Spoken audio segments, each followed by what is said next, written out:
So, I remember one day I had a finger infection, and it was the most painful thing I've ever had in my life. It was so painful. I'll never forget it, ever. Also remember because it was the same day that my wife was in labour, and she wouldn't stop moaning. My goodness, I was in agony. I couldn't hear myself throb. Anyway, she's going on and on and on and on in pain. She wants to go to the hospital because she thinks she's about to give birth. Well, I thought, lucky enough for her, I'll probably need some antibiotics for my finger anyway.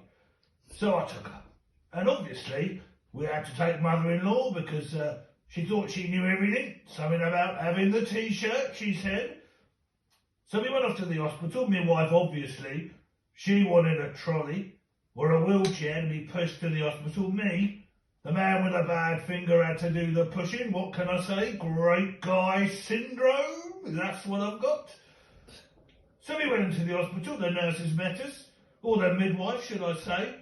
They said, what's the problem? I said, well, my finger's killing me. But I was pregnant. But yeah, she was about to give birth. So we went in.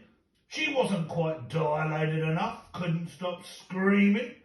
So the nurses came in, they offered gas in air. I said, I think I'm fine, but I could probably just deal with some antibiotics, please. But we gave it to the wife, just to keep the noise down, to be honest.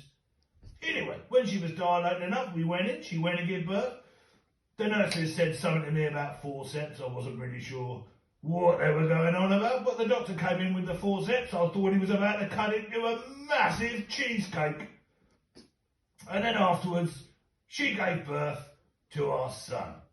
And I pleaded with her if I could possibly go down to the chemist to get antibiotics for my finger.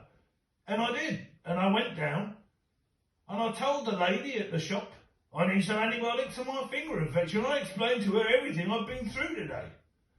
And she said I was a cunt.